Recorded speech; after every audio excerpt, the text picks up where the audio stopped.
जय श्री ओम नमः सिद्धेभ्यः नमो अरहन्ताणं नमो सिद्धाणं नमो आयर्याणं नमो वज्रायाणं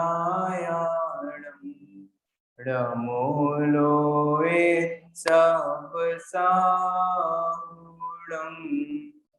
मंगलम भगवान वीरो मंगलम गौतमो गणी मंगलम कुंद कुंदाद्यो जैन धर्मोस्तु मंगलम सर्वमंगल मांगल्यम सर्वकल्याणकारकं प्रधानं सर्वधर्माणां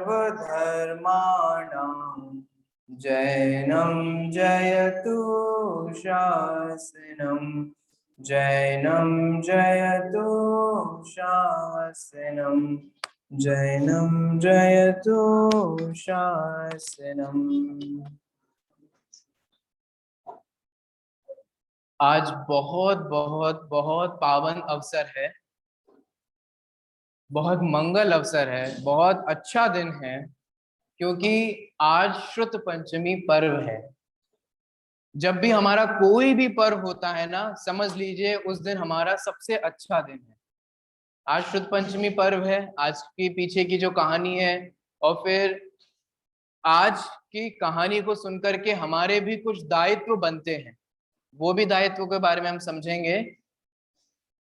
सबसे पहले मैं आप लोगों से, विशेषकर बच्चों को लक्ष्य करके मैं बातें कहूंगा, लेकिन आप सभी लोगों को समझ में आएगी, ठीक है। अगर मैं बच्चों को समझा सकता हूं तो इसका मतलब मैं आप सभी लोगों को भी समझा सकता हूं। अगर बच्चों को समझ में आ रहा है तो इसका मतलब आप सभी लोगों को भी समझ में आ रहा है। बच्चों, आप लोग पाठशाला जाते हैं, कितने तीर्थंकर होते हैं? कितने तीर्थंकर होते हैं, है ना? ये लोग बोल रहे हैं इसलिए, है ना? तीर्थंकर कितने होते हैं? 24 तीर्थंकर होते हैं। पहले तीर्थंकर का क्या नाम है? ऋषभ देव, जिनको हम क्या कहते हैं? आदिनाथ भी कहते हैं, क्योंकि वो पहले है ना, फर्स्ट है। आदि माने फर्स्ट, पहले। तो पहले हैं ऋषभ देव, जिनको हम कहते हैं आदिनाथ। और अंतिम कौन से है ना? भगवान महावीर। ठीक है, ये कौन से नंबर के तीर्थंकर हैं? 24 नंबर के तीर्थंकर हैं। और एक काल में 24 तीर्थंकर ही होते हैं, ठीक है। अभी जो चौथा काल गया, उस चौथे काल में कितने तीर्थंकर हुए? 24 तीर्थंकर हुए। अच्छा, मैं एक सिंपल सा प्रश्न, अभी कोई वर्तमान में साक्षात तीर्थंकर है क्या? सोचिए, विचार कीजिए। अभी भरत क्षेत्र की बात कर रहे हैं हम, है ना? अब आप लोग तो स्वाध्याय करे हुए हो। भरत क्षेत्र में अभी वर्तमान में कोई तीर्थंकर है? अभी हमारे पास कोई तीर्थंकर नहीं है। आपको समझ में आया? तीर्थंकर का मतलब समझ रहे हो? हमारे पास भगवंतों की प्रतिमाएं तो है ना। यहाँ जो हमने भगवान महावीर को विराजमान किया है, मूल नायक हमारे पार्श्वनाथ भगवान हैं, लेकिन हम लोगों का ये दुर्भाग्य है, हम लोगों का क्या बोले, ये बहुत बड़ा तीव्र पाप का उदय है, तीव्र असाता का उदय है, जिसके कारण अभी वर्तमान में हम लोगों को एक भी तीर्थंकर अवेलेबल नहीं है। कितना बुरा लगता है ना हमारे को। सच सच बताओ, अगर साक्षात तीर्थंकर होते तो आपको मजा आता कि नहीं आता? उनके समूह शरण में जाते हैं, उनकी दिव्य ध्वनि सुनते, कितने कितने लोग उनके। आपको पता है, भगवान की जब वाणी खिरती है तो सिर्फ मनुष्य ही नहीं सुनते। 4 गतियां होती है ना, उन 4 गतियों में से 3 गतियों के जीव भगवान की वाणी को सुनते हैं। कौन कौन सुनता है? मनुष्य सुनते हैं। ऊपर कौन रहता है? देव सुनते हैं। और तो सुनो, जो तिर्यंच गति के जीव होते हैं ना, संगी पंचेंद्रिय तिर्यंच, वे तिर्यंच गति के जीव भी, घोड़ा, हाथी, सुअर, कुत्ता, आप समझते हो, ये भी शांत चित्त से भगवान की वाणी को सुनते हैं। और गजब की बात सुनाता हूं, इन सभी जीवों को अपनी अपनी भाषा में भगवान की वाणी समझ में आ जाती है। जाना है कि नहीं जाना है समूह शरण में आप लोगों को? भगवंतों के साक्षात दर्शन करने हैं कि नहीं करने हैं? लेकिन अभी हमारा दुर्भाग्य है कि हमें भगवंतों के साक्षात दर्शन नहीं मिलते। देखो, दो चीजें हो सकती हैं, या तो हम अपने दुर्भाग्य को कोसते रहें कोसते रहें कोसते रहें, या अभी जो हमारे पास अवेलेबल है हम उसका मैक्सिमम यूज कर सकें ताकि हम मोक्ष मार्ग में प्रवर्तन कर सकें। देखो, एक पूजन की पंक्ति बोलता हूं, मुझे बहुत देर से याद आ रही है, आप लोगों को भी याद होगी, एक साथ बोलेंगे, ठीक है? पूजन की पंक्ति है, इस दुष्म भीषण काल में जिन देव का जब होवेर, तब मात सम उपकार करते। देव शास्त्र गुरु की पूजन की जयमाला की ये पंक्ति है, इस दुष्म भीषण काल में जिन देव का जब हो विरह। आप जानते हो, जिस काल में अभी हम लोग रह रहे हैं ना, वो काल बिल्कुल भी अच्छा नहीं माना गया, बिल्कुल भी अच्छा नहीं माना गया। शास्त्रों को तो इसमें गाली की तरह यूज किया। मैं एक छोटी सी कहानी सुनाता हूँ। राम और लक्ष्मण जी को जानते हैं ना आप लोग? सुना है, बहुत फेमस है। तो लक्ष्मण जी जब रामचंद्र जी के साथ वनवास जा रहे थे ना, तब लक्ष्मण जी की जो पत्नी थी उनको बहुत बुरा लग रहा था। और बुरा लगना वाजिब भी है, क्योंकि इतने वर्षों के लिए वो उनको छोड़ करके जा रहे हैं। और वो पत्नी कहती है, मेरे को भी साथ ले चलो ना, रामचंद्र जी के साथ भी तो सीता जा रही है कि नहीं जा रही है? तो रामचंद्र जी के साथ अगर सीता जा सकती हैं, तो मेरे साथ, आपके साथ मैं क्यों नहीं जा सकती? आप मुझे भी ले चलो, आप मुझे भी ले चलो। तो वो बहुत सारी बातें करते हैं, बहुत सारी बातें करते हैं, और उनको प्रॉमिस करते हैं, सुनना मैं कहानी क्या सुना रहा हूँ। वो प्रॉमिस करते हैं कि तुम चिंता मत करो, मैं शीघ्र ही वापस आ जाऊंगा, जल्दी ही वापस आ जाऊंगा। और ऐसे करके वो बार बार उनको विश्वास दिलाते हैं कि वो उनको छोड़ करके या उनका त्याग नहीं कर रहे हैं। बाद में जब वो नहीं मानती, तब एंड में वो कहते हैं कि अगर मैं तुमसे झूठ बोलूं तो मैं पंचम काल में जन्म लूं। बोलो, कुछ समझ में आया क्या कहा? अगर मैं तुमसे झूठ बोलूं और अब तुम्हारे कहे हुए बात नहीं मानूं, मैं जो प्रॉमिस कर रहा हूं उसको फुलफिल नहीं करूं, तो मेरा क्या हो? बोलो क्या है ये, किसके किसके लिए उन्होंने यूज किया? अच्छे वे में यूज किया कि बुरे वे में यूज किया? और ऐसे काल में कौन रह रहा है अभी? हम और आप रह रहे हैं।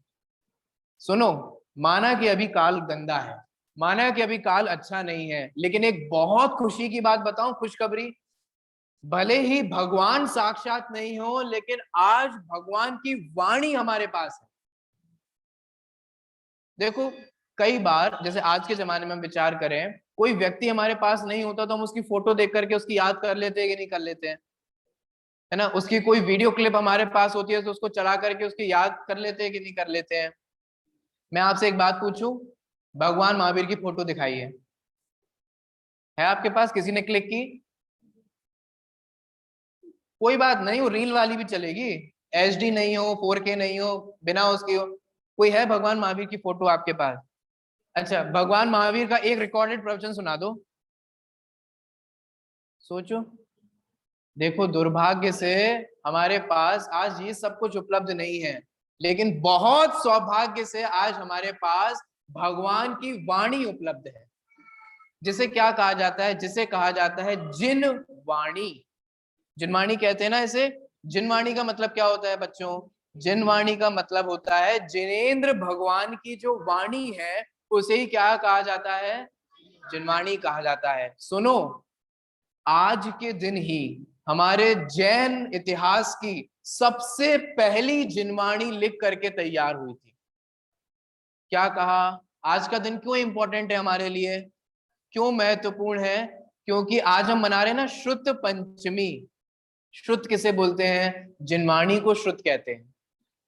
आज षट खंडागम जो ग्रंथ है, थोड़ा परिचय मैंने आपको दिया था ना, देखो बहुत इजी है, कई बार तो लोग बोल ही नहीं पाते। अरे भैया बोलना सीखो, अभी हम इन नाम को नहीं बोल पा रहे हैं। षट खंड आगम, 3 शब्द हैं इसमें, षट खंड आगम। षट मतलब होता है 6, खंड माने पाठ, ठीक है, और आगम माने भगवान की वाणी, आप्त का जो वचन है और जो परंपरा से चला आ रहा है उसे कहा जाता है आगम। आगम सुन रहे हो, आगम, आगम माने जो चला आ रहा है। आज जो हमारे पे वाणी मिली है ये कहां कैसे आई है, सुनो अब उसका इतिहास सुनो। 24 तीर्थंकर होते हैं, 24 के 24 तीर्थंकर का नियम से उनका उपदेश होता है। मैं बात करता हूं भगवान महावीर की। अभी हम किनके शासन में जी रहे हैं? भगवान महावीर के शासन में जी रहे हैं। भगवान महावीर के शासन के बाद बहुत सारे केवली हुए, 5 केवली हुए, 5 श्रुत केवली हुए। अभी बच्चे हैं इसलिए मैं उसके टर्म्स में नहीं जा रहा हूं, मैं बहुत सिंप्लीफाई करने की कोशिश कर रहा हूं।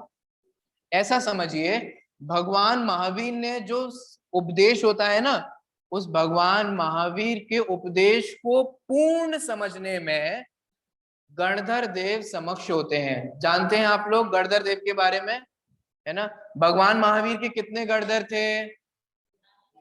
11 गणधर थे। प्रधान गणधर कौन है? गौतम गणधर। अपन बोलते हैं ना, मंगलम भगवान वीरो मंगलम गौतमो गढ़े। तो भगवान महावीर मंगल स्वरूप है और गौतम गणधर मंगल स्वरूप है। सुनो, भगवान की वाणी को अभी थोड़ी देर पहले मैंने कहा था कि वे पूर्णतः समक्ष हैं, लेकिन एक्चुअल में देखा जाए तो भगवान के ज्ञान में और भगवान की वाणी में जो आता है उसका अनंतवा भाग समझते हो? किसी एक के अनंत अनंत अनंत अनंत पाठ करते जाओ, 1 पाठ, 2 पाठ, 3 पाठ, 6 पाठ, ऐसे अनंत पाठ करते जाओ तो उतना कम गणधर समझ पाते हैं। वे उसको 12 अंगों में, माने 12 पार्ट्स में, अपन बोलते हैं ना, जब भी आप लोगों ने सुना होगा भगवान जब जिनवाणी माता की जय जयकार लगाते हैं तो अपन कहते हैं द्वादशांग में जिनवाणी माता की जय। तो अपन कहते हैं द्वादशांग। ये क्या होता है द्वादशांग? द्वादश का मतलब होता है 12। संस्कृत में गिनती पढ़ी होगी आप लोगों ने, ठीक है? संस्कृत में 12 को क्या कहते हैं? द्वादश। द्वा और दश बहुत सिंपल है संस्कृत। द्वा माने 2 और 10 माने 10। 10 और 2 मिला दो कितने हो जाते हैं? 12। ख्याल में आ रहे हैं? तो द्वादश अंग, 12 अंगों में हमारी माँ जिनवाणी को लिपिबद्ध, इसको कैटेगराइज किया। कैटेगराइज समझते हैं? जैसे आप लोग के स्कूल में होता है ना कि अभी सिविक्स का एग्जाम है, अभी सोशल स्टडीज चल रहा है, अभी मोरल साइंस चल रहा है, अभी इंग्लिश है, अभी हिंदी है। तो ये क्या है, हमारी एजुकेशन को क्लासिफिकेशन किया गया, उसको डिवाइड किया गया है, ठीक है? ऐसे ही भगवान की वाणी को कितने पार्ट्स में डिवाइड किया जाता है? 12, द्वादश अंगों में। इसे ही बोलते हैं द्वादशांगमय जिनवाणी। सुनो भैया, एक बुरी खबर, भगवान की वाणी जो 12 अंगों में होती है, आपको क्या लगता है कि आज हमारे पास कितने अंग अवेलेबल हैं? सोचो, 12 अंगों में से हमारे पास कितने अंग अवेलेबल हैं? एक दुर्भाग्य की बात बताऊं, 12 अंगों में से आज हमारे पास एक अंग का भी पूर्ण अवेलेबल नहीं है। हुआ क्या, सुनना, हुआ ये कि पहले जो पढ़ना पढ़ाना होता था वो कैसा होता था? सिर्फ ओरल होता था, रिटन नहीं होता था। समझ रहे हैं हम? सिर्फ आचार्य पढ़ाते थे, सुनने वाले पढ़ते थे, उसे याद करते थे और आगे परंपरा बढ़ाते जाते थे। लेकिन अभी हम लोग अवसर्पणी के काल में जी रहे हैं। अवसर्पणी का मतलब होता है कि जहां सब कुछ कम होता जा रहा है। क्या कम होता जा? सब कुछ। हमारी आयु देखो, एज कम होती जा रही है कि नहीं हो जा रही है सब लोगों की? धीरे धीरे देखो, पहले तो कहां कहां लंबे लंबे वर्ष में जीते थे, अब धीरे धीरे एज कम होती जा रही है। आयु, बुद्धि, बल, पराक्रम, ये सारी चीजें क्या होती जा रही हैं? धीरे धीरे कम होती जा रही हैं। पहले तो ये अंतिम श्रुत केवली हुए जिन्हें द्वादशांग का ज्ञान था, जिनका नाम था भद्रबाहु। नाम सुना आप लोगों ने? भद्रबाहु के समय में 12 वर्ष का अकाल पड़ा था हमारे नॉर्थ साइड में, नॉर्थ एरिया में। अभी जो हम इंडिया में जहां रहते हैं, ये कौन सा पार्ट कहलाता है? ये नॉर्थ कहलाता है, ठीक है। इस नॉर्थ पार्ट में, नॉर्थ रीजन में जब भद्रबाहु आचार्य हुए थे, तब 12 वर्ष का अकाल पड़ा था। जैसे अभी ये जो कोरोना हो रहा है ना, बिल्कुल सब जगह सुनसान है, लोग घर में बंद हो जाते हैं, ये तो फिर कुछ नहीं है। जब अकाल पड़ता है तो लोगों ऐसे ही, जैसे अभी अपन देखते हैं ना, यहाँ इतने मर गए, वहां इतने मर गए, ये इतने मर रहे हैं। अकाल के समय लोगों के पास खाने के लिए नहीं होता, पीने के लिए नहीं होता, लोग आंखों के सामने भूखे प्यासे मरते रहते हैं, किसी ना किसी पीड़ा से मरते रहते हैं। जैसे आज हम देखते हैं ना, अब आपको थोड़ा इमेजिन हो रहा होगा कि अकाल के समय क्या होता था। अंतिम श्रुतकेवली कौन हुए? भद्रबाहु हुए, जिनको द्वादशांग का पूर्ण ज्ञान था। समझ में आ रहा है कहां तक परंपरा अविच्छिन्न रूप से बहती रही। फिर इसके बाद धीरे धीरे द्वादशांग में से किसी को 11 अंग और कुछ पूर्व का ज्ञान हुआ, फिर किन्हीं को 10 अंग और कुछ पूर्व का ज्ञान हुआ। आपको समझ में आ रहा है? 12 में से 11, फिर 10, फिर 9, फिर 8, फिर 7, और फिर ऐसे ऐसे धीरे धीरे धीरे करके हमारी जो शुद्ध परंपरा है वो धीरे धीरे क्या होती गई? खत्म नहीं हुई, लेकिन धीरे धीरे कम होती गई। कम होने में और खत्म होने में अंतर होता है। ख्याल में आ रहा है कि नहीं आ रहा है? फिर भगवान महावीर के निर्वाण के, मैं आपको एग्जैक्ट बताता हूं, 683, बच्चे हैं ना, मुझे भी इतनी हिंदी नहीं आती, 683, ठीक है, 683, 683। भगवान महावीर जो हुए उसके 683 वर्ष के बाद कौन हुए? धरसेन आचार्य हुए। आपको समझ में आ रहा है कि भगवान महावीर से और दर्शन आचार्य का गैप कितना था? इसी बीच में श्रुत केवली और केवली होते गए। कहीं जम्बू स्वामी का आपने नाम सुना होगा ना, जिनकी 4 पत्नियों की कहानियां फेमस है ना। वो जम्बू स्वामी अंतिम केवली थे और भद्रबाहु अंतिम श्रुत केवली थे। अब केवली और श्रुत केवली में अंतर होता है, वो बाद में समझेंगे, अभी मैं बच्चों के लक्ष्य से बता रहा हूं। सुनो, एक दिन आचार्य धरसेन हुए, जिनका नाम हमने पढ़ा ना। वे धरसेन आचार्य को चिंता सताई। आचार्यों को भी चिंता होती है। क्यों? आचार्यों को भी चिंता होती है। आचार्यों को चिंता तो वास्तव में, चिंता से मतलब है उनका विकल्प हुआ। क्या विकल्प हुआ? कि देखो, धीरे धीरे जिनवाणी क्या होती जा रही है? कम होती जा रही है ना।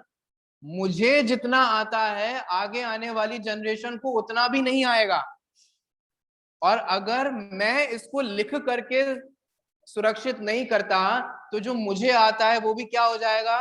लुप्त हो जाएगा।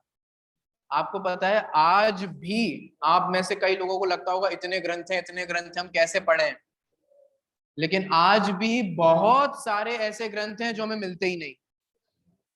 कुंद कुंद आचार्य ने मोटा मोटा अगर हिसाब बताऊं तो 84 ग्रंथ लिखे, माने 84। कुंद कुंद आचार्य ने कितने ग्रंथ लिखे? 84 पाहुड़ लिखे। आपको पता है हमारे के पास आज कुछ ही अवेलेबल होते हैं। आज उनके कुछ कुछ 8 पाहुड़ अवेलेबल हैं, अष्ट पाहुड़ जिसे कहते हैं, समय सार, प्रवचन सार, नियम सार, पंचास्तिकाय, 12 सानुवेका, बस इतना ही उपलब्ध होता है।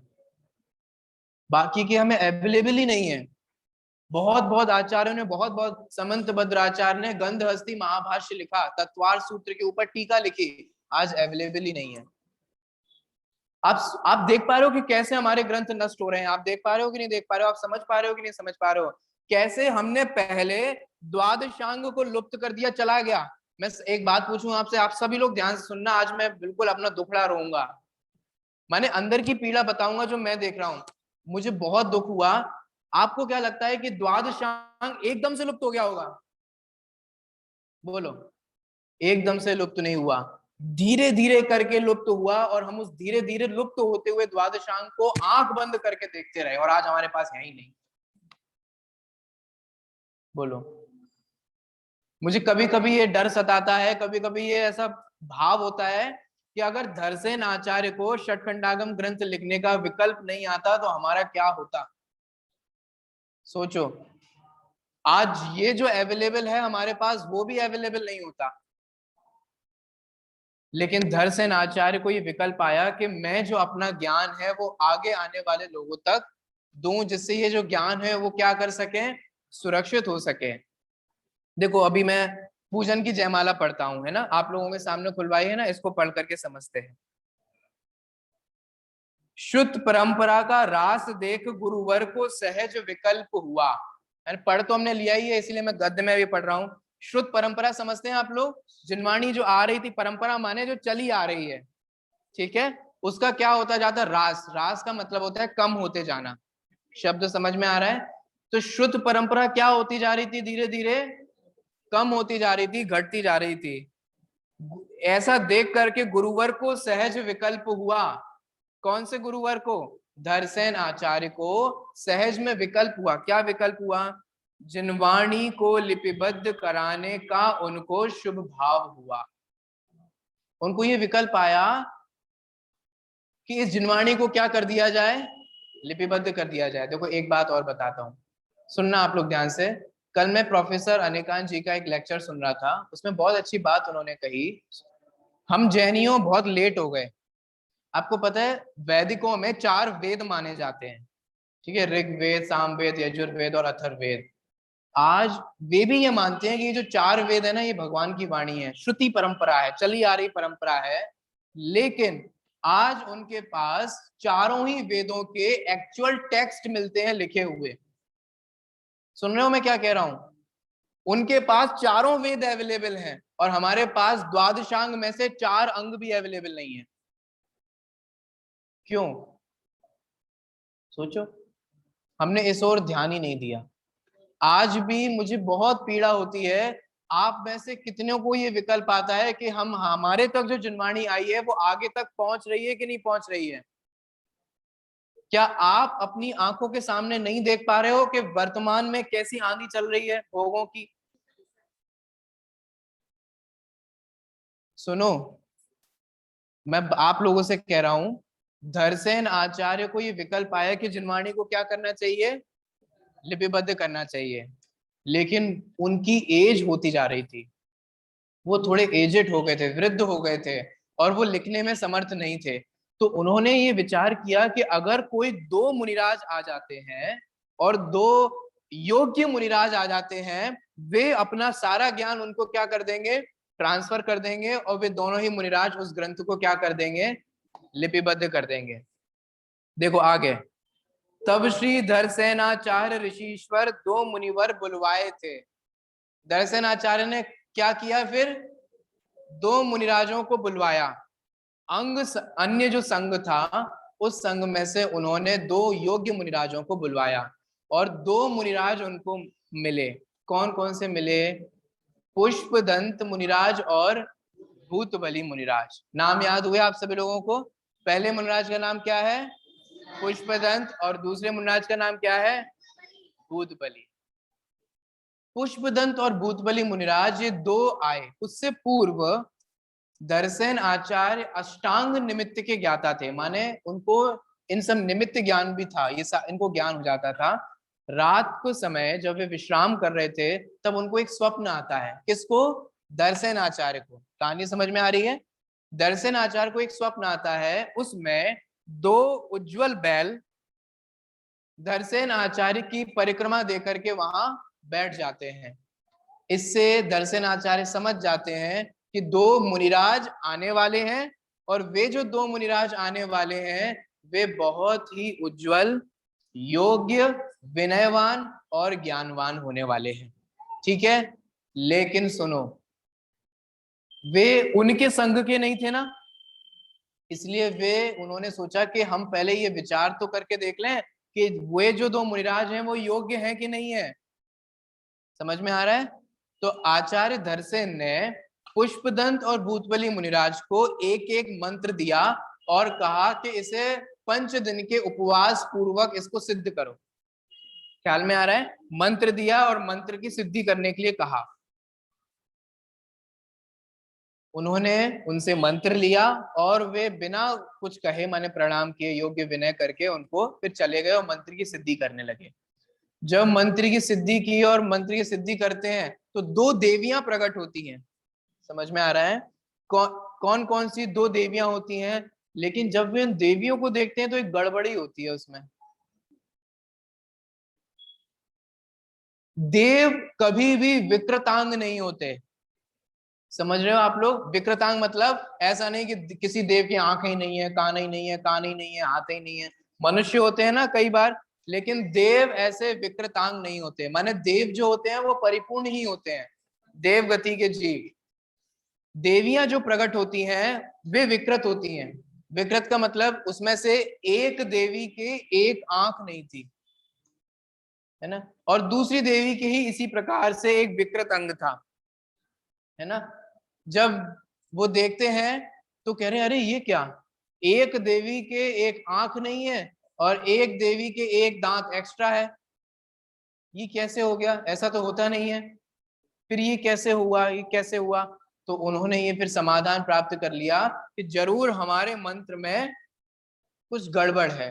तो उन्होंने देखा कि एक मंत्र में जहां एक देवी की एक आंख नहीं थी वहां एक अक्षर कम था, और जहां पर वो एक्स्ट्रा अंग था जिस देवी के, उसमें उस मंत्र में एक अक्षर एक्स्ट्रा था। समझ में आ रहा है? तो उससे उन्होंने समझ लिया। देखो इससे क्या समझ में आता है, पुष्पदंत और भूतबली आचार्य ने गुरु की आज्ञा को तो माना ही, लेकिन साथ ही साथ अपने विवेक का भी इस्तेमाल किया। सुन रहे हो कि नहीं सुन रहे हो आप लोग? समझ रहे हो कि नहीं समझ रहे हो? हमें आचार्यों की बात को तो मानना है, लेकिन आंख बंद करके नहीं, ब्लाइंडली फॉलो नहीं करना है। हमारे आचार्य कहते हैं अपने विवेक पूर्वक स्वीकार करो। पुष्पदंत और भूतबली आचार्य ने अपने विवेक, अपनी इंटेलिजेंट का इस्तेमाल किया और उस मंत्र को शुद्ध कर दिया। जब उस मंत्र को शुद्ध करके उनकी साधना की तो वहां परिपूर्ण देवी प्रकट हो गई, और वे देवी कहती हैं बताइए महाराज हम आपकी क्या सेवा कर सकते हैं। दिगंबर मुनिराजों को देवियों से क्या प्रयोजन, उन्हें क्या मतलब है? उन्हें कोई काम ही नहीं कराना। तो मुनिराज के क्या काम होते हैं बताओ? शास्त्रों में लिखा दो ही कार्य हैं, ज्ञान और ध्यान। या तो वे ध्यान रहते करते हैं और या अपने ज्ञान में लीन रहते हैं। इसके अलावा उन्हें क्या दुकान जाना है? बोलो, क्या उन्हें घर गृहस्थी संभालनी है, बच्चे संभालने हैं, बीवी संभालनी है? कोई काम है ऐसा मुनिराज को? अच्छा आप लोगों को तो पढ़ाई करनी होती होगी ना, मुनिराज को होमवर्क करना होता होगा स्कूल वाला, ट्यूशन जाना पड़ता होगा। अरे मुनिराज को ये सब कोई कार्य नहीं। मुनिराज ने कहा कि देखो देवी, मैं तो अपने गुरु की आज्ञा से मंत्र की साधना की थी, मुझे आपसे कोई प्रयोजन नहीं है, आप जाइए। जब वे वापस मंत्र साधना की सिद्धि करके पुष्पदंत और भूतबली मुनिराज दोनों आचार्य दर्शन के पास आते हैं, तो वे सारा वृतांत सुनाते हैं कि पहले ऐसी देवी प्रकट हुई थी और बाद में फिर सही देवी प्रकट हुई। अब देखिए दर्शन आचार्य फिर आगे क्या करते हैं वो अपन पढ़ेंगे, पहले अपन ये पंक्ति भी देख लेते हैं। तब श्री दर्शनाचार्य ऋषिश्वर दो मुनिवर बुलवाए थे और उनकी बुद्धि परखने को दो मंत्र सिद्ध करवाए थे। ठीक है, समझ में आ गई ये लाइन? आगे देखो, मंत्रों को देख अशुद्ध सहज ही संशोधन कर लेना था। मंत्र क्या थे? अशुद्ध थे, एक कम था और एक ज्यादा था, तो उन्होंने क्या कर लिया? संशोधन। संशोधन का मतलब होता है करेक्शन, ठीक है, उसमें सुधार कर दिया। आगे, निष्काम भाव से सिद्ध किए फिर भी अभिमान न कीना था। निष्काम समझते हो? कोई इच्छा नहीं थी, कोई डिजायर नहीं थी। लोग इच्छा के लिए मंत्रों की सिद्धि करते हैं, जबकि उन्होंने निष्काम भाव से मंत्रों की सिद्धि की, और जब सिद्ध हो गए तो ऐसे चौड़े हो गए होंगे, मैं एक पीएचडी स्कॉलर बन गया हूं, मैं एक डॉक्टर बन गया हूं, मैं ऐसा बन गया हूं। क्या कह रहे हैं? मंत्रों की सिद्धि होने के बावजूद भी उनको कोई अभिमान नहीं था। कैसे पता चलता है? वे दर्शन आचार्य के पास जाके कहते भगवान आपने जो दिया था हमारे को मंत्र वो कम था, हमने सही कर लिया। ऐसा बिल्कुल भी अभिमान नहीं था, बहुत विनय पूर्वक, बहुत हाथ जोड़ करके, बहुत विनय उनको थी और उन्होंने सारा कार्य किया। आगे देखो, प्रतिभा संपन्न। प्रतिभा संपन्न माने इंटेलेक्चुअल थे, ये समझ में आ गया, होशियार थे। और सुनो, विनय संयुक्त, और साथ साथ विनय भी थी। प्रतिभा संपन्न विनय संयुक्त मुनि देख ऋषिश्वर मुदित हुए। दर्शन आचार्य को बहुत खुशी हुई, क्योंकि उन्हें जैसे शिष्य चाहिए थे वैसे शिष्य मिल गए। शिक्षा देकर परिपक्व किया, आचार्य बना निश्चिंत हुए। समझ में आ रहा है क्या किया? उनको शिक्षा दे दी और उनको आचार्य बना करके क्या हो गए, निश्चिंत हुए। सुनो सुनो सुनो सुनो, अगर धर्म से प्रेम है तो मैं आप लोगों से पूछ रहा हूं, जैसे धरसेन आचार्य ने पुष्पदंत और भूतबली को पढ़ा करके निश्चिंत हो गए, आप लोगों ने धर्म को आगे बढ़ाया कि नहीं बढ़ाया? सोचो, क्या आपको उस धर्म से बिल्कुल भी प्यार नहीं जो आपको मिला? क्या उस धर्म को हमें बिल्कुल भी महिमा नहीं आती? जिस जैन कुल में जन्म लेकर, जिस जैन धर्म को प्राप्त करके हमें जो मिला, आपको नहीं लगता कि हमारी ये रिस्पॉन्सिबिलिटी है कि हम आगे आने वाली जनरेशन को उसे दें? हम इतने स्वार्थी कैसे हो सकते हैं कि सिर्फ अपना कल्याण कर लें और दूसरों का कल्याण ना हो? सुनो, अगर धरसेन आचार्य सोच लेते कि अपन को क्या करना, अपन तो अपना कल्याण कर लो, तो क्या हमारे को ये शास्त्र लिपिबद्ध मिलते? तो समझ में आ रहा है मैं क्या कहने की कोशिश कर रहा हूं? आप सभी लोगों की ये ड्यूटी है, ड्यूटी। जैन श्रावक होने के नाते हमारा ये कर्तव्य बनता है कि जिस जिनवाणी की प्राप्ति हमें हुई है, उस जिनवाणी की प्राप्ति हम और लोगों तक पहुंचा सके। किसकी ड्यूटी है ये? हमारी ड्यूटी है। हम उस जिनवाणी को पढ़ें। मुझे बहुत बुरा लगता है, बहुत बुरा लगता है। देखो सुनना आप सभी लोग, खाना खाना जरूरी है, हम सब समझते हैं। घर में रहना जरूरी है, सब समझते हैं। अब आगे सुनना, आप लोग बहुत बिजी, जब भी स्वाध्याय की बात कही जाती है तब तक अक्सर ये कहा जाता है कि हम बहुत बिजी हैं। एक बात बताओ, आप अपने जीवन से समय निकाल करके सारे काम करते हैं कि नहीं करते हैं? आप कितने भी बिजी हो, लेकिन कोई इंपॉर्टेंट किसी की शादी में जाना हो तो समय निकाल करके जाते हैं कि नहीं जाते हैं? हम कितने ही बिजी हो, सुनना, हम समय निकाल करके पिक्चर देखने जाते हैं, हम समय निकाल करके रोज सीरियल देखते हैं, हम समय निकाल करके रोज वीडियो गेम्स खेलते हैं, हम समय निकाल करके रोज अपना टाइम टीवी पर, मोबाइल पर, फेसबुक पर, इंस्टाग्राम पर, व्हाट्सएप पर लगाते हैं कि नहीं लगाते हैं? मैं देखता हूं जितने भी व्यक्ति बिजी हो, दुकान पे कुछ भी हो, लेकिन व्हाट्सएप चेक करने का टाइम वो निकाल ही लेता है। मैं देखता हूं जो लोग ये कंप्लेन करते हैं ना, बहुत बिजी हूं, दुकान पे बहुत आपाधापी मची रहती है, बहुत बहुत बहुत बहुत भीड़ रहती है, बहुत दिमाग स्ट्रेस्ड हो जाता है, वे लोग भी रात को वेब सीरीज देख रहे हैं। और एक वेब सीरीज शुरू करते हैं तो उसको पूरी किए बिना वो दम नहीं लेते। मैं आपसे बस एक बात कहना चाह रहा हूं, जैसे हम लोग अपने जीवन में से टाइम निकालकर वेब सीरीज देख रहे हैं, टाइम निकाल करके पिक्चर देख रहे हैं, टाइम निकाल करके घूमने के लिए जाते हैं, दुकान पे कितने भी बिजी हो लेकिन यात्रा का प्लान बना लेते हैं कि नहीं बना लेते हैं? अगर धार्मिक भावना है तो तीर्थ यात्रा का बना लेते हैं, और अगर लौकिक भावना है तो फिर उल्टी सीधी जगह घूमने के लिए बना लेते हैं। जब हम टाइम निकालने के लिए घूम सकते हैं, टाइम निकाल करके सीरियल देख सकते हैं, टाइम निकाल, मैं आप लोगों से कह रहा हूँ, माताएं बहनें कितनी बिजी हो, टाइम निकाल कर मायके फोन करने का टाइम मिल जाता है कि नहीं मिल जाता है? जितनी आप लोग नहीं करती होंगे, आपकी बहुएं तो उससे दुगनी करती होंगी कि नहीं करती होंगी टाइम निकाल करके? उनके पास मंदिर का समय नहीं है, उनके पास धर्म करने का समय नहीं है, पिक्चर देखने का समय है, सीरियल देखने का समय है, मोबाइल पे बात करने का समय है, सहेली से बतियाने का समय है। सुनो भैया, समय कभी नहीं मिलेगा, समय निकालना पड़ेगा। क्या कह रहा हूं, आप लोग सुन रहे हो? समय आप सभी लोगों को निकालना है, मिलेगा कभी भी नहीं, निकालना पड़ेगा। मैं आपसे एक बात पूछता हूं, अगर आप लोगों को पता चले, मैं चाहूंगा नहीं कि कभी ऐसा हो, लेकिन मान लो हमें पता चले कि हमारे को फर्स्ट स्टेज का कैंसर है, कैंसर समझते हैं ना आप लोग, कितनी भयंकर बीमारी होती है। अगर आपको पता चले कि फर्स्ट एज का कैंसर है, फर्स्ट एज का, तो बोलो, जब समय मिलेगा तब इलाज करवाएंगे कि समय निकाल करके इलाज करवाएंगे? सुन रहे हो मैं क्या कह रहा हूं? अगर आपको पता चलता है कि आपको बहुत भयंकर बीमारी है, तो क्या कोई व्यक्ति ये सोचता है अब ठीक है जब टाइम मिलेगा तब इलाज करवा लेंगे? कि अपने व्यस्ततम जीवन में से समय निकाल करके, टाइम निकाल करके हम अपना इलाज करवाते हैं?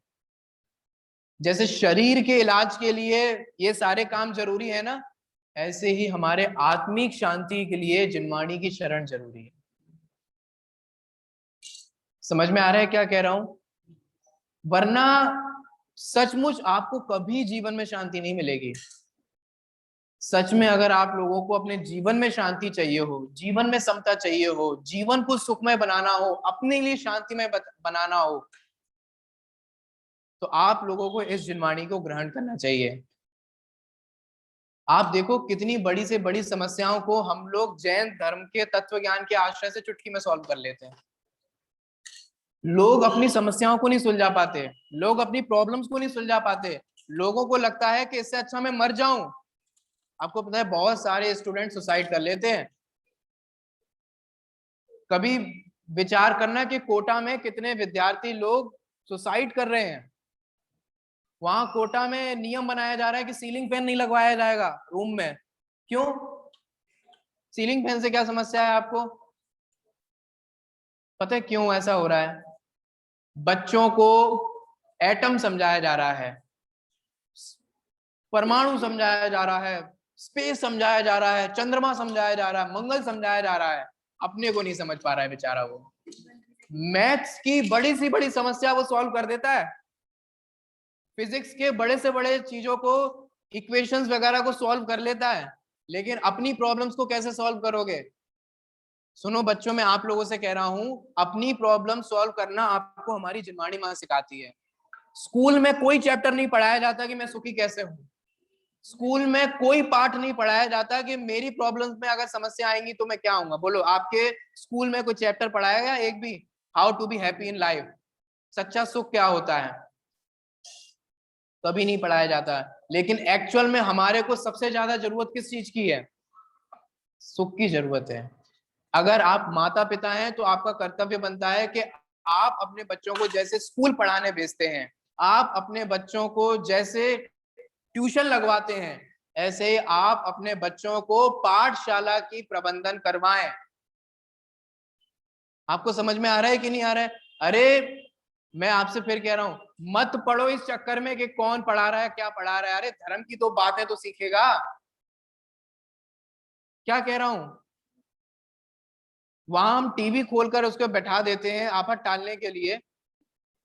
मुझे पता है क्यों, क्या किस लिए बैठाया जाता है ना? मोबाइल पकड़ा देते हैं उसको आफत टालने के लिए। सुनो, हमें ये मंजूर है कि वो बच्चा फाइटिंग के सीन देखे, और ये मंजूर नहीं है कि जिनवाणी की बात सीख ले। आपको इतना हेट है जैन धर्म से, आपको इतना बुरा लगता है जैन धर्म, आपको इतनी नफरत है मां जिनवाणी से। नहीं नहीं साहब, कहाँ नफरत है, हम तो अर्घ चढ़ा लेते हैं। सुनो, जिनवाणी को मां कहते हैं ना, मां तो उपमा है। जिनवाणी के चरण स्पर्श कहाँ है? चरण जिनवाणी के, जिनवाणी के पूजा करने का मतलब, जिनवाणी की उपासना करने का मतलब है उसको पढ़ना। रोज अर्घ चढ़ा करके जाते हैं, उससे क्या हो जाने वाला है? उस जिनवाणी को खोल करके नहीं देखेंगे तो क्या लाभ हो जाने वाला है? एक मैंने आपको थोड़े दिनों पहले एक कहानी सुनाई थी, मैं बच्चों के लिए एक छोटी सी कहानी सुनाता हूँ जल्दी से। एक बार एक माँ का एक बच्चा था जो दूसरे शहर में काम करता था, और माँ अपने ही घर में रहती थी, क्योंकि अक्सर ये देखा जाता है वृद्ध लोगों से अपना घर नहीं छोड़ा जाता। बच्चे तो तुरंत छोड़कर चले जाते हैं, जिन्हें जसवंत नगर छोड़ना हो, है ना, वो पहले ही प्लान बना लेते हैं कि हमें हमें नहीं रहना जसवंत नगर। लेकिन मम्मी पापा आ जाओ, हम नहीं आएंगे, हम यहीं रहेंगे। अक्सर ऐसा होता है, वृद्ध लोग अपना घर नहीं छोड़ना चाहते जहां उन्होंने जीवन बिताया। तो ऐसा ही एक कहानी में हुआ कि बच्चा बाहर बड़े शहर में जॉब करता था और माँ घर में रहती थी। बच्चा, अब माँ के पास तो ना गूगल पे था, ना फोन पे था, ना बैंक ट्रांसफर था, कुछ नहीं था। तो बच्चा क्या करता था, अपनी माँ को लिफाफे में कुछ रख करके भेज देता था। सुनना, अभी क्या भेजता था वो मैं नहीं बताऊंगा, लेकिन लिफाफे में बंद करके अपनी माँ को कुछ पोस्ट करता था पर मंथ, हर महीने के हिसाब से। समझ में आ रहा है कि नहीं आ रहा है?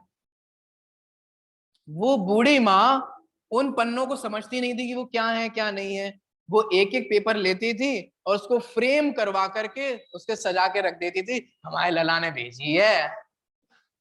हर महीने वो जो भी भेजता था उसको फ्रेम करवाया और दीवार पे लगा दिया। फिर जो आया उसको क्या करती जा रही है? फ्रेम करवा रही है, लेमिनेशन करा रही है और दीवार पे लगवा रही है। ऐसे करके वो खूब दीवार भरती रही और बढ़िया बढ़िया हुआ।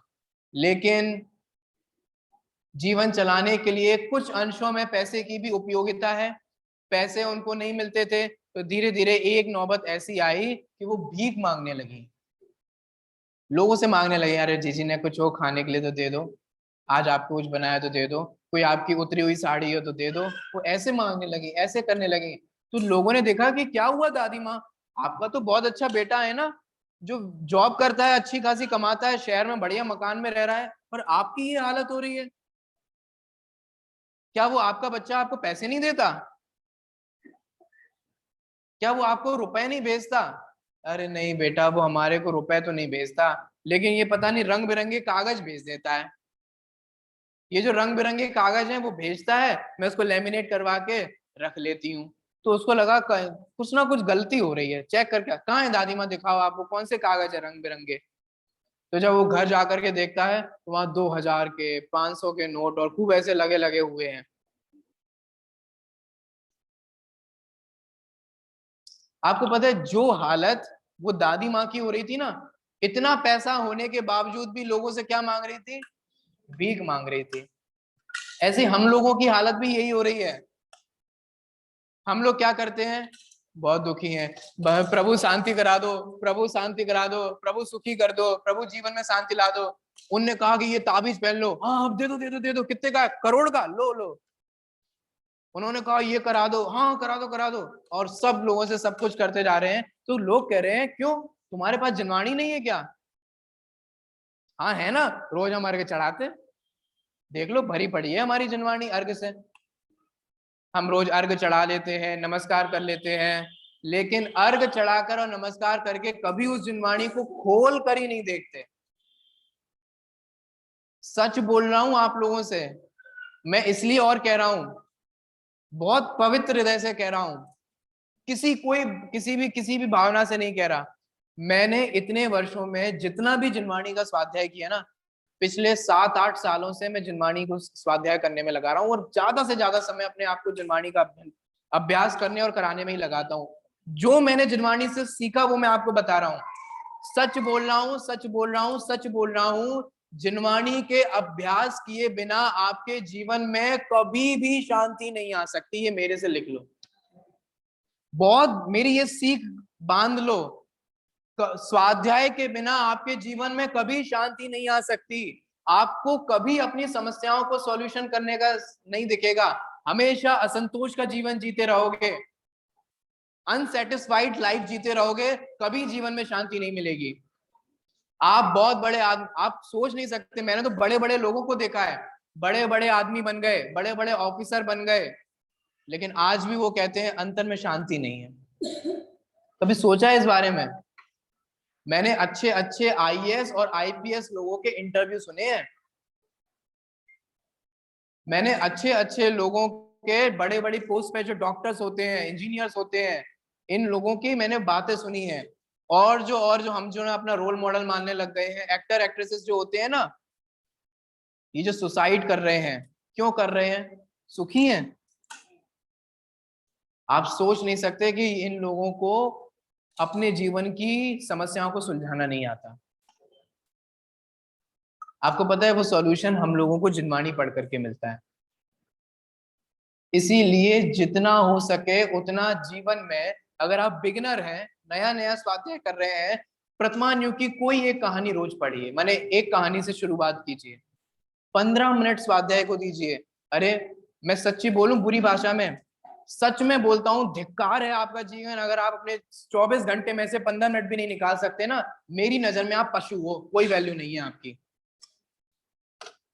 अपनी मम्मी के पास, अपनी माँ के पास आप 15 मिनट भी नहीं आ सकते, जिनवाणी माँ बोलते हैं ना, शर्म भी नहीं आती हमारे को। मैं बुरे शब्द, शर्म आनी चाहिए, जिसको हम माँ बोल रहे हैं उसके साथ 15 मिनट भी नहीं बिता सकते। धिक्कार है हमारा जीवन अगर माँ जिनवाणी को अभ्यास किए बिना ही बीत जाता है। शेमफुल है, वो शर्म आनी चाहिए हम लोगों को अगर हम जिनवाणी का अभ्यास नहीं कर रहे हैं और नहीं करा रहे हैं, और अगर हमें चिंता नहीं हो रही है कि आगे ये जिनवाणी कैसे पहुंचेगी।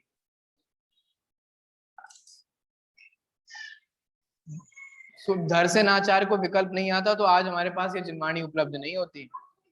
समय तो अपना हो गया है, मैं कितना कहूँ, बहुत सारे भाव है मेरे कहने के, लेकिन क्या कहूँ, जब भाव बहुत होते हैं ना तो हमेशा वाणी धोखा ही दे देती है। वाणी वाणी से वो बातें आ ही नहीं पाती हैं। कुछ भी कहूं, मेरा बस ये कहना है, जितना हो सके उतना जिनवाणी की उपासना करनी चाहिए। जितना उत्साह मंदिर बनाने में आप लोग दिखाते हो ना, जितना उत्साह तीर्थ यात्रा करने में दिखाते हैं ना, जितना उत्साह दान देने में हम लोग दिखाते हैं ना, उतना उत्साह हमें जिनवाणी के अभ्यास में भी दिखाना चाहिए। सही सही बताऊं, जैन धर्म जो अंत तक जाएगा ना, वो उन लोगों के माध्यम से जाएगा जिन लोगों के हृदय में जिनवाणी होगी। क्या करेंगे ऐसी जिनवाणी का अगर कोई पढ़ने वाला ही नहीं होगा? सुन रहे हो आप लोग? क्या होगा ऐसी जिनवाणी का? कोई पढ़ने वाला नहीं होगा, कोई पढ़ाने वाला नहीं होगा।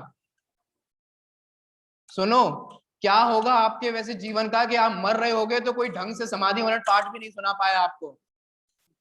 धिक्कार है आपका जीवन अगर आप अपने घर में एक बच्चा भी ऐसा नहीं कर पाए जो आपको समाधि मरण सुना सके। क्या जीवन जी लिया आपको?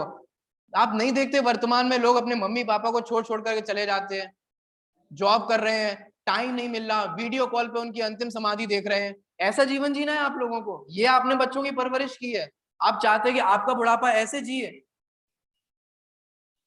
सुनो, अगर बच्चों को पढ़ाना कर्तव्य होता है ना, तो बच्चों के धर्म के संस्कार देना भी हमारा कर्तव्य होता है।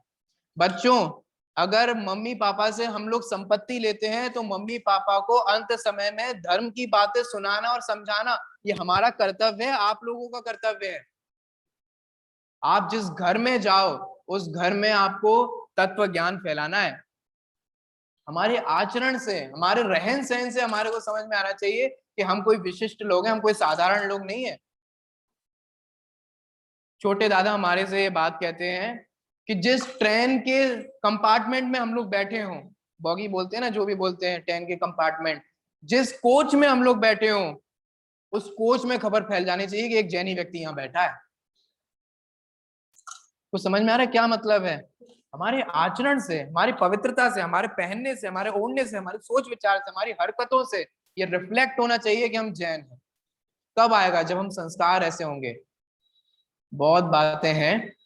जिनवाणी की सेवा कैसे की जाती है, मैं क्या इस अगर ये जानना हो, आप में से हर व्यक्ति अपनी अपनी भूमिका अनुसार मां जिनवाणी की सेवा कर सकता है।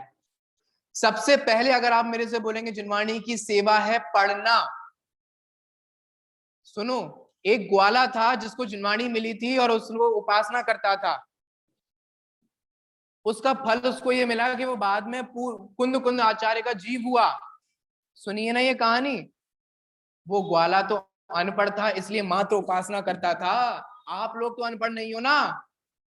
क्या कह रहा हूं? आप लोग एजुकेटेड हो कि अनएजुकेटेड हो? इस वर्ल्ड में गर्व की बात है कि जैन कम्युनिटी का सबसे बढ़िया लिटरेसी रेट है। लिटरेसी रेट समझते हैं आप लोग? जो पढ़ाई का जो वो होता है ना दर, सबसे हाई है किसका? हम लोगों की जैन कम्युनिटी का। हम लोग तो अनपढ़ नहीं है ना, फिर भी जिनवाणी को नहीं पढ़ते, तो ऐसे पढ़ाई लिखाई का क्या मतलब है?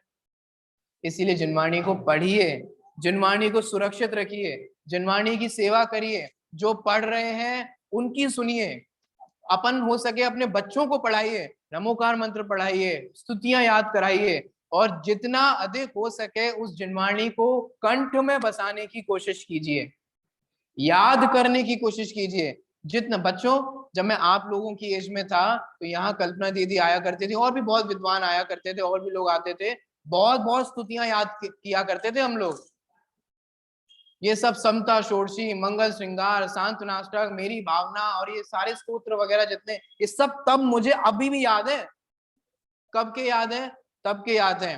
अम्मा जी ने मुझे रत्नगण श्रावकाचार्य याद कराया था, कुंद कुंद आचार्य की जो गाथाएं थी उन गाथाओं के पद्यानुवाद याद कराए थे, जो मुझे आज भी याद है। जितना हो सके मैं आप सभी लोगों से कह रहा हूं, अगर मान लो बुढ़ापे पे ऐसी अवस्था आ जाए कि आंख काम करना बंद कर दे, मान लो वो अवस्था आ जाए कि कान काम करना बंद कर दें, सामने विद्वान तो सुनाने वाला लेकिन आप सुन ना पाओ, तो कम से कम हमने जो याद किया है उसका विचार करके इतना अभी सुन लो, इतना अभी सुन लो कि बाद में अगर कान बंद भी हो जाए ना तो भी जरूरत ना लगे।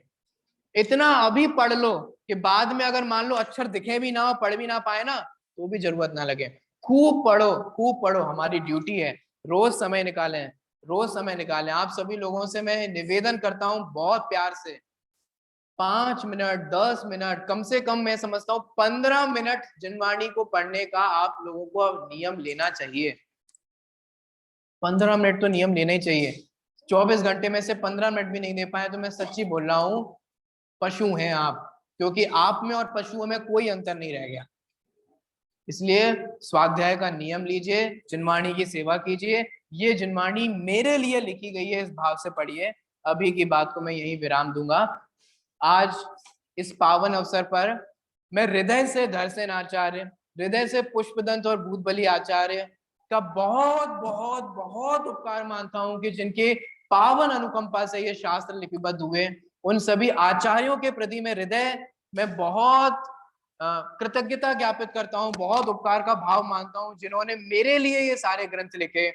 उन आचार्यों को, उन टीकाकारों को, उन विद्वानों को, उन सभी लोगों को मैं हृदय से धन्यवाद देता हूं, जिनके कारण आज हमारे पास ये जिनवाणी उपलब्ध हुई है। मैं अपना ये कर्तव्य समझता हूं कि जो मुझे जिनवाणी उपलब्ध हुई है, उस जिनवाणी को मैं सभी लोगों को प्रचार प्रसार कर सकूं। ऐसे ही भी आप लोग भावना रखें। इसी पवित्र भावना के साथ हम आज की बात को यहीं विराम देते हैं। पंचमी महापर्व की जैन धर्म की, पंचमी महापर्व की, धनसेनाचार्य की, भूतबली मुलाज की, पुष्पदंत मुलाज की,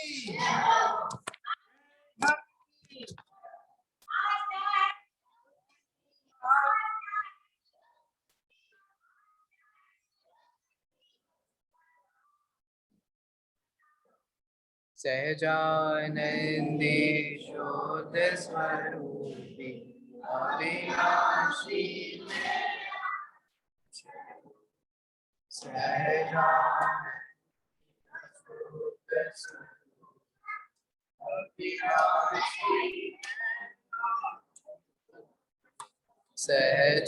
सहजानंदी शोध स्वरूपी अविनाशी मरे पर मैं नहीं मरता, अजर अमर अविनाशी।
सभी लोग आज कुछ ना कुछ जिनवाणी माता को दान करेंगे। जिनवाणी 10 रुपए दान करें, कुछ ना कुछ